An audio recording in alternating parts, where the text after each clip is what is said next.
अभिधान राजेंद्र घोष तीसरे भाग में 82 नंबर का शब्द है गिलान। सब्जेक्ट गिलान। गिलान यानी कि गल जाना, खत्म होना, समाप्त होना। हमारे यहाँ पंच मंगल महासूत्र स्कंद यानी कि नमस्कार महामंत्र में पद्मम हवै मंगलम मम गालयति, मंगल गल गल शब्द है ना, मंगल। तो मंगल यानी कल्याण होना, और महामंत्र में अर्थ ये बताया कि मेरा सारा अज्ञान खत्म हो जाए, गल जाए। गलना यानी कि खत्म होना, समाप्त होना। अब क्या क्या किस किस चीज़ों में गलन शब्द का उपयोग किया है, ग्लान शब्द का, यानी कि बीमार। तो अध्यात्म दृष्टि से क्या है, व्यवहारिक दृष्टि से क्या है, ये सब यहाँ पर ये निरूपण गुरु महाराज करते हैं। और दादा गुरुदेव रायेश्वरी महाराज ने हर शब्द को इतना विशिष्ट न्याय दिया है, और हर शब्द के सारे ग्रंथों को यहाँ पर निष्पक्ष रजुआत करके साधक को संतोष दे दिया। एक व्यक्ति की विशाल ज्ञान साधना कितना लाभदायी साबित होता है, कितना लाभदायी है, वो हमारे सामने आ जाए। गिलान शब्द गलयति इति ग्लान, जो अज्ञान को जर्जरित करे वो जर्जरित अवस्था ग्लान अवस्था है। बोलो, शरीर को जर्जरित करना नहीं पड़ता है लेकिन हो जाता है। अज्ञान को जर्जरित करना पड़ता है, वो होता नहीं है। तो जो अपने आप जर्जरित हो उसको तुम जर्जरित होने से बचाना चाहो तो रास्ता कुछ मिल सकता है, कुछ समय के लिए मिल सकता है, लेकिन परमानेंट तो है ही नहीं। क्योंकि जर्जरित अवस्था हर पुद्गल की है, और शरीर को जन्म से ही जर्जरित का लेबल लगा हुआ है। क्योंकि 20 साल की उम्र में आदमी बीमार हो जाए, 20 साल की उम्र में ऑपरेशन वगैरह आ जाए, युवा अवस्था है और कमजोर भी बन जाए, मर भी जाए, हर शरीर के ऑर्गन्स है वो डैमेज हो जाए, तो उसको किडनी फेल हो जाए, 6 महीने का आयुष्य डायलिसिस पे रहना पड़ता है, कैंसर है आयुष्य, कैंसर है आयुष्य कम हो जाता है। तो ये गिलान, ग्लान यानी कि जर्जरित होना। तो उम्र, जन्म, अवस्थाएं सारे पुद्गल समाप्त होने के कगार पर है, इसके लिए उसे ग्लान कहा है। ग्लायति ग्लान निश्चित चूर्ण में कहा है। और जो शरीर की अवस्था जर्जरित होने वाली है, तो उस शरीर की अवस्था को जर्जरित हो उससे पहले भाव की समृद्धि तैयार करे, और भाव सम्यक हो तो जर्जरित अवस्था में भी उसकी आस्था जर्जरित नहीं है। इसके लिए अनुकूल अवसर पर, पुण्य के उदय के अवसर पर पुण्य का दुरुपयोग नहीं करे, लेकिन उस पुण्य को साधना मार्ग पर इतना स्थिर करे कि पुण्य इतना वृद्धिमान हो कि साक्षात श्रीमद स्वामी के दर्शन हो, साक्षात हमारे जीवन में हमारी आत्मशक्ति का आविर्भाव हो। इसी तरह गालयति इति ग्लान निश्चित चूर्ण में कहा है। तो शरीर को जर्जरित होते हुए तुम रोक तो सकते हो, लेकिन वो भ्रम है इसके लिए, और शायद कुछ समय के लिए रुक भी गया, लेकिन प्रतिपल वो जर्जरित अवस्था की यात्रा ही कर रहा है शरीर। तो इस शरीर को संभालना, इससे अच्छा ऐसा अंदर का भाव संभाल ले, ऐसा कर्म कर ले, हम ऐसी भावना कर ले कि जीर्ण क्षीण होके खत्म भी हो जाए ना, तो भी कोई रंज दुख ना हो, क्योंकि खत्म न होने वाला हमारे पास बहुत कुछ है। समाप्त न होने वाला हमारे अंदर दर्शन ज्ञान चारित्र का विस्तृत विशाल अनंत भंडार है। तो जो समाप्त होने वाला है उसको कितना भी संभालो आप, जो समाप्त होने वाला उसको कितना भी संभालो, कैसे आपके साथ में रहेगा। जो मूंगफली उसके ऊपर का जो छिलका है उसे एक बार निकाल दो, आप नहीं निकालो तो भी निकलने वाला है, आप संभाल नहीं सकते, आप संभाल नहीं सकते। एक पन्ना पत्ता ताज़ा ताज़ा है, लेकिन जब समय आता है तो उसे गिरना ही पड़ता है, उसे अपने शाखा को छोड़ना है, अपनी हरियाली जो है वो छोड़ना है, अपनी जो स्वास्थ्यता है छोड़नी है, उसे वसंत के पहले जर्जरित होना है, पतझड़ में उसे गिरना ही है। और इस संसार का चक्र है कि जो निर्माण हुआ है उसका नाश हुआ है। अब हमारे पास नहीं खत्म होने वाला खजाना है, वो खजाने की खोज हो जाए तो काम हो जाए। वो खजाना हर पल हमारे पास है और हर पल हम खोज सकते हैं। तो मन को जितना भी हम सात्विकता की ओर ले जाते हैं तो हमारी स्थिति अज्ञान को गालने की होती है, अज्ञान की जर्जरित अवस्था को खत्म करने की है। शरीर की जर्जरित अवस्था खत्म करने के लिए नहीं है, इसके लिए जिसमें तुम परिवर्तन नहीं ला सकते उसका स्वीकार करना, और जिसमें नित्यता है, परिवर्तन है ही नहीं, उसका स्वीकार पुरुषार्थ से करना कि मुझे वो न समाप्त होने वाला खजाना खोजना है।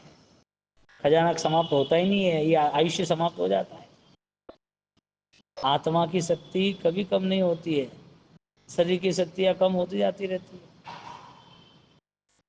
आवश्यक चूर्णी में मंदे ऐसा शब्द रखा है, कर्म करने का कारण जीव के परिणाम अति मंद होते हैं, इसके लिए आत्मा की ग्लान स्थिति कहा। ग्लान, गिलान शब्द है प्राकृत का, इसका ग्लान आता है कि जो परिणाम से मंद है, जिसको कोई अटेंशन नहीं है, जिसके अंदर ऊर्जा नहीं है, जिसके अंदर कोई ज्वाला फट्टी नहीं है, ऐसे मुर्दे जैसे परिणाम, पता ही नहीं है। सब लोग जिस तरह से जीवन जी रहे इसी तरह वो जीवन जी रहा है। तो तुम्हारा जो आंतरिक सामर्थ्य था वो इतना मंद है ही नहीं, तो मंद किस हिसाब से? अनंत शक्ति यानी कि आत्मा में सुपर पावर, सॉल में प्योर सॉल है, तो वो प्योरिटी मिलती क्यों नहीं हमें? वो प्योरिटी मिलनी जरूरी है। तो जिन जिन लोगों ने प्योरिटी यानी पवित्रता के साथ कनेक्शन किया है, हाँ, तो वो पवित्रता मिली है। लेकिन नहीं मिली तो मंद शब्द से ग्लान की व्याख्या कर दे कि जिसके परिणाम मंद है, जिसके परिणाम मंद है वो ग्लान है। क्षीण हर्ष से ज्ञाता धर्मकथा के पहले सूत्र में, 13वें पहले सूत्र के 13 दिन में, जिसका शरीर का क्षीण हर्ष से, क्या बोलते हैं, शरीर का संसार का आकर्षण क्षीण हो गया है, वो भी ग्लान। शरीर का संसार का आकर्षण क्षीण हो गया है। शरीर तो क्षीण होता है लेकिन शरीर का आकर्षण भी क्षीण होना चाहिए। संसार में पुण्य कम हुआ तो जो सामग्री हमें चाहिए थी वो नहीं मिली। जो सामग्री सब के पास है लेकिन वो सामग्री कम होती दिखती है, खत्म होती दिखती है, वो खत्म नहीं हो तो खुद खत्म हो जाता है। तो इसी तरह यहाँ क्षीण हर्ष शब्द से जहाँ संसार क्षीण होता है उसे ग्लान शब्द कहा है। संसार का आकर्षण, संसार नहीं, संसार में तो मोक्ष में नहीं है, तब तक संसार में ही रहने वाले। संसार का आकर्षण यानी कि जो कुछ हमें करना है वो तीव्र राग से नहीं करने हैं। व्याद्यादि भी आ सकते, हाँ, व्याद्यादि भी आ सकते है। स्थानांक सूत्र तीसरा अध्ययन, संसार मिथ्यात्व को महारोग मानकर उसमें जो शक्ति को न जोड़े, व्याद्या भी असक्ते, असक्ते यानी कि उसमें जुड़ने का अभी मेरा मन नहीं है, तो संसार में न जुड़ने की कमजोर अवस्था, उसका नाम भी ग्लान कहा। मंगल, मेरा मंगल है, मम गालयति, मैं तो गलना ही चाहता हूँ, मेरा संसार खत्म हो जाए, उससे ज्यादा मुझे क्या चाहिए। इसके लिए संसार को मिथ्यात्व मानता है और खुद में रहा जो मिथ्यात्व महारोग उसे समाप्त करता है। भिक्षा अटनादि कर तुम असमर्थ है, जो भगवान ने अनुष्ठान बताए हैं उस अनुष्ठान करने में असमर्थ, लोच है, विहार है, तप आदि है, वो करने में असमर्थ है, बीमार है, चाहे मन का हो चाहे तन का हो, तो ये सामर्थ्य कम होने के कारण वो नहीं करता है, इसे ग्लान कहा। बोलो, आप तपस्या नहीं करते हो तो स्वस्थ नहीं हो तो ही तपस्या नहीं होती है, ये क्या बात हुई? जो आदमी स्वस्थ है वो तपस्या करता है। हाँ, क्योंकि तप का गुण है ना उसके अंदर समा गया है। अब 12 प्रकार के जो तप है वो निरंतर उसका आचमन यानी कि उपयोग करता है 12 प्रकार के तप का। तो जहां पर व्याधि जो है वो शरीर की है, इसके लिए शरीर स्वीकार नहीं करता है, और मन ने तय कर दिया कि स्वीकार नहीं करना है तो करता ही नहीं। बोलो, तप न होना, 12 प्रकार के तप बताए, भोजन छोड़ना है और भजन भी करना है, अरुणोदरी भी करनी है, तो वो तप में अटेंशन आना चाहिए। मन को ही मानना चाहिए कि ये मेरी अभ्यंतर चेतना को कुछ भी नहीं मिलेगा, ऐसी चीज छोड़नी है मुझे। मेरी अभ्यंतर चेतना को छोड़ने से कुछ मिलता है, अपरिग्रह, अनासक्ति, तो आनंद है। तो लक्ष्य बन गया कि तुम ग्लान हो के नहीं, उस तरफ आगे बढ़ो। लक्ष्य ये बनाना था ग्लान हो या नहीं। तो यहां पर भिक्षा अटनादि कर तुम असमर्थे, सूत्र कुतांग का पहला श्रुत, तीसरा अध्ययन, तीसरा उद्देश्य। भिक्षा अटनादि कर तुम असमर्थे। भिक्षा आदि, अटनादि, भिक्षा है, विहार है, लोच, सब करने में असमर्थ। रोगिणी साधो, सूत्रार्थ में वही कहते हैं, संसार रूपी रोग से जो ग्रसित है वो ग्लान है। बोलो निरोगी हो वो मोक्ष में जाता है, और जो निरोगी नहीं है वो संसार में रहता है। अब कोई व्यक्ति को देखकर तुम उससे स्वास्थ्यवान कहो तो नजरिया सही नहीं है। डॉक्टर है ना, उसके वहां पेशेंट आता है ना, तो तुरंत कह देता है, उसे पता है कि इसमें इन्फेक्शन हुआ है, बुखार हुआ है, उसको परेशानी ज़्यादा दिख रही है। सामान्य व्यक्ति तो ऐसा देखेगा, तेरे में कुछ दिखता तो नहीं, तो एकदम हेल्दी, अरे कि मुझसे चला ही नहीं जा रहा है। अब देखो, न तो उसका 100 ग्राम वजन कम हुआ है, लेकिन बुखार ने उसको पटक दिया है। इसके लिए बाहर के दर्शन से, बाहर के दिखावे से तुम पता नहीं चलता क्या है, क्योंकि तुम्हारे पास बाहर का दिखावा का ज्ञान ही है, दूसरा ज्ञान नहीं है। डॉक्टर को दूसरा भी ज्ञान है। इसके लिए जो बीमार है ना, उसका ख्याल आ जाता है कि कितना बीमार है। इसी तरह संसार में जो बीमार है, संसार की आसक्ति कम ही नहीं होती है। वैराग्य नहीं है ना, वैराग्य होता तो उसकी प्रोसेस होती ना। जो कुछ अनुष्ठान कर रहा है, उस अनुष्ठान का उसे बोध तो था कि ये करने से मुझे ये मिलेगा, ये करने से अच्छा रहेगा। ऐसा बोध ही नहीं है तो क्या करोगे? ऐसा बोध तो होना चाहिए ना। इसके लिए जो रोगी साधो है, जो संसार रूपी रोग से ग्रस्त है, वो भी ग्लान है। कितने लोग ग्रस्त है संसार में? रोगी कितने हैं? हॉस्पिटल में रोगी है कि घर में भी रोगी है? घर में रोगी है कि मंदिर में रोगी है? मंदिर में रोगी है कि उपासना में रोगी है? मन के रोगी है तो सब जगह है। ज्वर विप्र मुक्ते, निश्चित चूर्ण में क्या कहा? जर विप्र मुक्ते, जो मोह रूपी बुखार से, मोह रूपी बीमारी से शरीर के जड़ को अति संकलेश में रहता है। मोह, राग, मुझे ये चाहिए, ये मिला होता तो अच्छा होता, ये क्यों नहीं मिले, ये सारा मोह है ना, उसे और बीमार कर देता है। लोगों को ब्लड प्रेशर होता है ना, लोग बीमार होते हैं, तो ज़्यादातर बीमारी का मुख्य कारण मन की अशांति है। और मन की अशांति सम्यक ज्ञान से ही कवर हो सकती है, क्योंकि जहाँ जहाँ उसको ऐसा लगा कि इससे मुझे शांति मिलेगी, होता ही नहीं है। भगवान की वाणी जो है, देव गुरु धर्म की निश्रा है, वही शांति का मुख्य स्रोत है। अब माँ को ऐसा लगे मेरे बेटे को क्या हुआ, मेरा बेटा ऐसा रहना वैसा रहना चाहिए, इसको कुछ नहीं होना चाहिए, संभालना चाहिए, जवाबदारी है निभाना, लेकिन उसका अहित हो वहां तक जवाबदारी नहीं उठाना। उसका हित भी देखना चाहिए ना कि क्या हमें जवाबदारी करनी है। अब जो ज्वर विप्र मुक्त है, जो बीमार है संसार से, तो वो मोह के कारण है।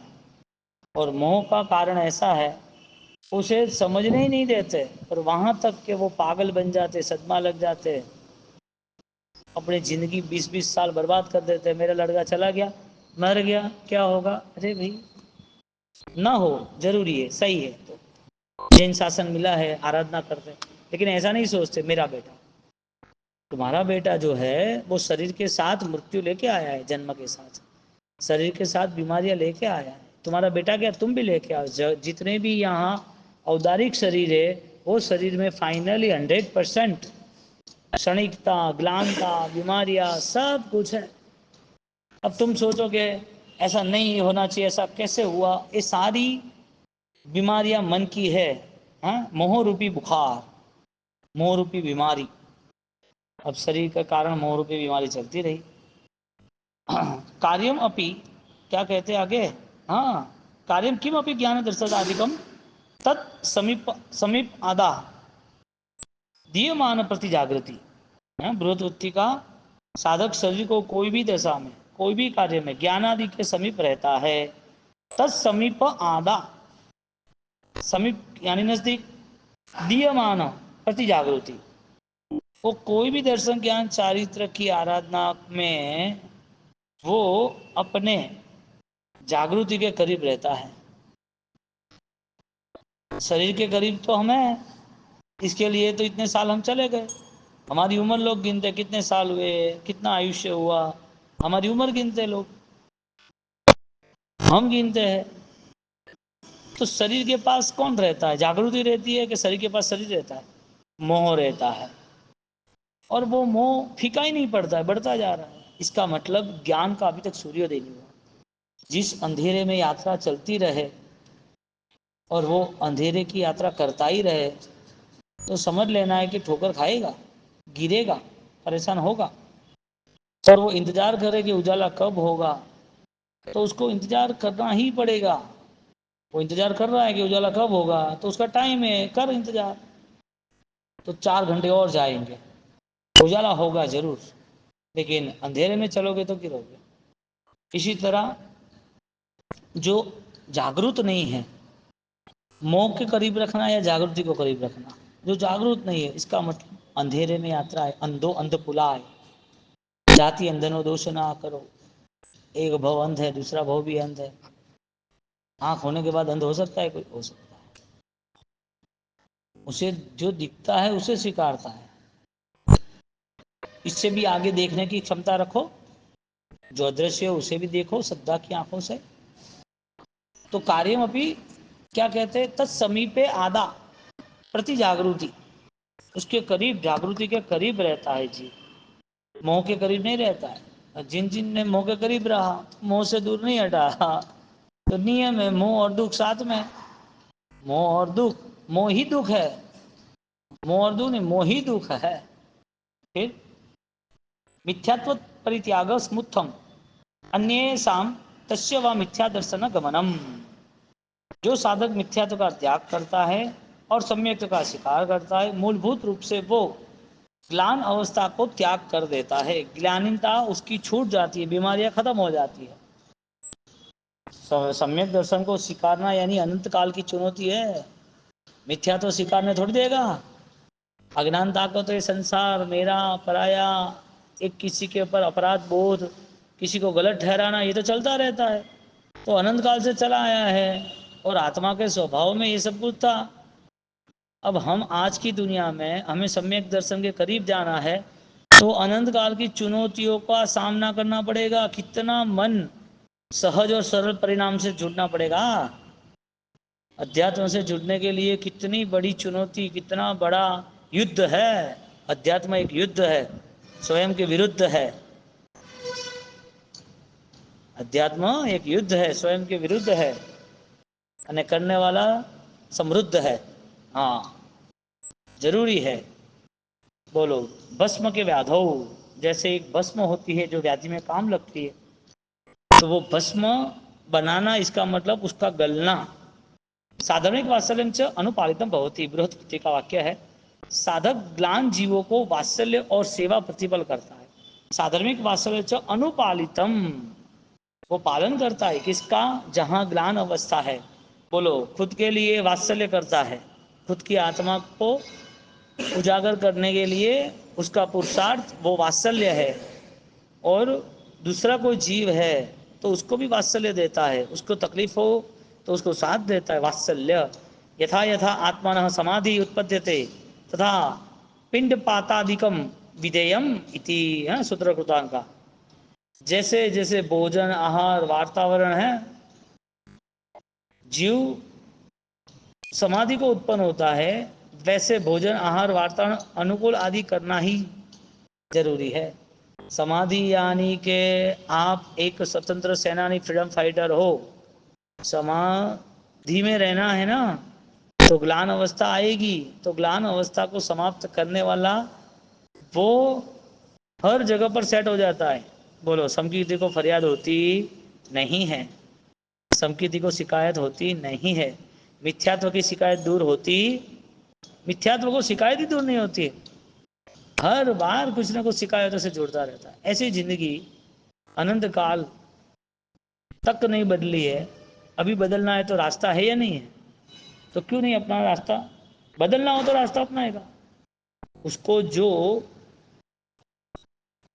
एक एग्जामिनेशन होता है ना, और लगा के गलत जवाब है, अब वो समझ रहा है कि मुझे पास नहीं होना है या कम मार्क आए तो चलो छोड़ देना है, तो वो चेक नहीं करेगा वापिस। वो जो गलतियों की जगह पर वो पुराना जो रिप्लाई है, जवाब है, आंसर सेट, वो चेंज नहीं करेगा। यदि उसको लगे कि हाँ मुझे मार्क चाहिए तो चेंज करेगा। मेहनत कौन करता है? मेहनत में जिसको आनंद आता है वो बार बार मेहनत करता है। आत्मा के बोध में जिसको बार बार आनंद आता है, वो आत्मा का बोध का मूल स्रोत प्रारंभ वैराग्य है। हाँ, वो वैराग्य में रहता है। उसे सारी अवस्था को बदलने की तैयारी है उसकी। यथा आत्मन समाधि उत्पत्ति तथा पिंड पातादिकम विधेयम, हर परिस्थिति को वो अनुकूल बना देता है। क्या बना देता है? हर परिस्थिति, जो भी हर परिस्थिति अनुकूल बना। कितना बड़ा हिस्सा है मोह को खत्म करने का, कितना बड़ा युद्ध है कि मुझे कठिनता भी चाहिए, संघर्ष भी मुझे अनुकूल है, ऐसी भावना आती है। एवं च मातृस्थानम संस्पर्शे अनंतम च एतत् कुर्यात् इति आचार्य सूत्र का वाक्य है। मातृत्व भाव से,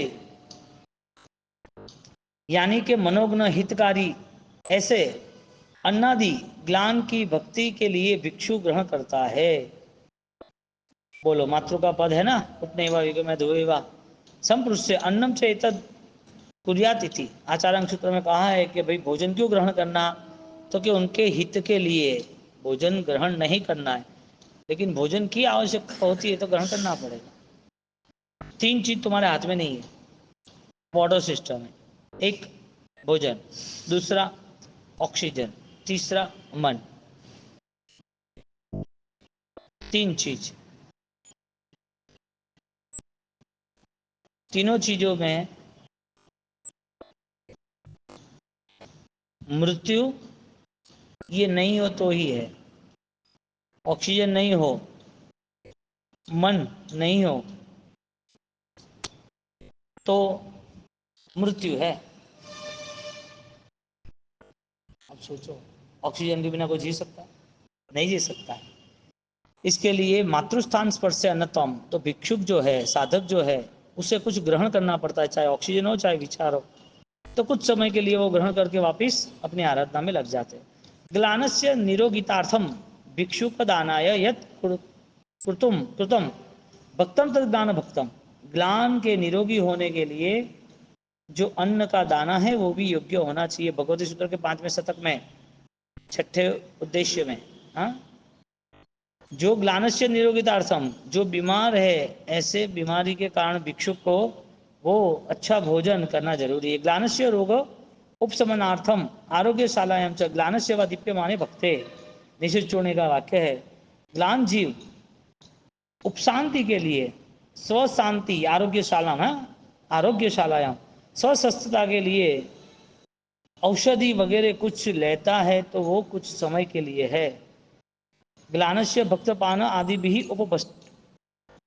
उपस्तंभे, ग्लान मन यानी ग्लान मानव व्यक्ति जो भी ग्रहण करता है, हाँ, वो ग्रहण प्रतिकूलता है तो जवाबदारी के पूर्वक सजग पूर्वक करता है, लेकिन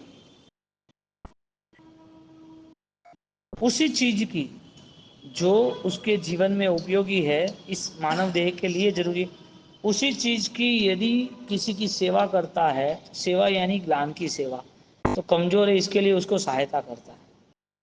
जो कमजोर है इसके लिए वो भोजन अपना जो है वो दूसरे को देता है, सहायता करता है। यानी कि भोजन आप कितना दे रहे हो वो बड़ी बात नहीं है, तुम कितना त्याग कर रहे हो वो बड़ी बात है। कि तुम्हारा ब्यासना में से एकाशना हुआ, द्रव्य कम हुए, आपके पास कुछ है उसमें से आप दे सकते हो। कोई आदमी सिर्फ देना ही जानता है लेकिन सामने इकट्ठा इतना ही कर रहा है, तो कम का हुआ, मोह कम हुआ नहीं ना। ये तो एक व्यवस्था बताई कि भाई हम कमाएंगे तो देंगे, तो कमाना और देना, तो कमाने के लिए तो पाप खड़ा है, तो दिया वो क्या धर्म था। तो पाप और धर्म यानी पुण्य और पाप, वो दोनों का बैलेंस कौन तय करेगा? वो देना आधा घंटा और यह 12 घंटा पाप। इसके लिए मोह के विनाश से जितना दान हुआ है वो उपकारी है, मोह के त्याग से जो दान हुआ है वो। अबहुमाने स्थानांक सूत्र के अबहुमाने कल में, हाँ, विशेष आवश्यक से साथ वचन का अनादर रहना वो सबसे बड़ा पाप है, और वचन की भक्ति करना वो सबसे बड़ा धर्म है। रोग शरीर क्षयण हर्ष क्षय अनुभवती,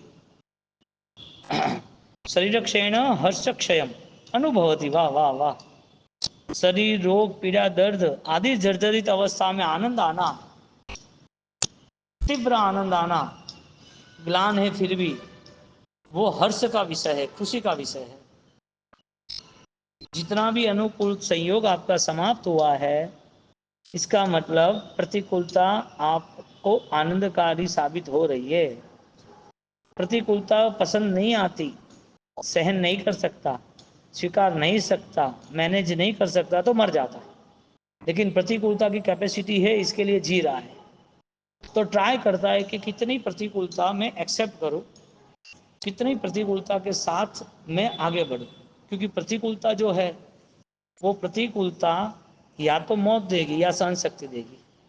सहन शक्ति है तो वो सहन शक्ति धर्म की होनी चाहिए, सिर्फ बीमारी की या साली सहन करने की या फिर थोड़ा भूखे रहने की, ऐसा नहीं होना चाहिए। प्रतिकूलता जो है वो सारी प्रतिकूलता हमारे जीवन में धर्म प्रारंभ हो इसके लिए होनी चाहिए। तो शरीर क्षयण हर्ष क्षयम, और यहाँ पर जब ग्लान की बात से मंगलानंद जो सत्यसिम है, वापिस वही बात आई कि मम गाल ये थी, ग्लान अवस्था जो है वो किसकी अवस्था है? शरीर तो ग्लान तुम चाहो या नहीं चाहो होने ही वाला है, लेकिन अपने मन को तरोताजा रखने के लिए जो विचार बासी है, जो विचार हमें दुखी करते हैं, जो विचार से हम पीड़ित होते हैं, परेशान हो जाते हैं, ये आदमी ऐसा है, इसने ऐसा किया था, मेरा कब अच्छा होगा, इतना ही ऐसा ही चलता रहेगा, ये सब आपको दुखी करता है, अच्छा खाते पीते तो भी। और इसकी कोई दवाई है ही नहीं, कितना भी पैसा दोगे, दवाई एक ही है, तुम मन बड़ा रखो, छोड़ना ट्राई करो, मन बड़ा रखो, ग्लान नहीं होना है तो। और ग्लान शब्द से अभिधान राय को उसके तीसरे भाग में करीबन 18 स्टेटमेंट दिए हैं कि ग्लान तुम शरीर से हो तो चले, मन से नहीं होना, दर्शन ज्ञान चाहे तैसे ग्लान, ग्लान यानी कि दुखी। तो ऐसे दुखी आप होके यदि ग्लान होते हो तो ये ग्लान आपको उपकारी साबित नहीं होगा। सहन ही करना है तो धर्म के नाम पे क्यों नहीं करना है, किसी के सामने दिखावे के लिए दुखी नहीं होना है। ऐसा ग्लान अवस्था जल्दी समाप्त हो, ऐसा आत्मा कल्याण करने की भावना रखे।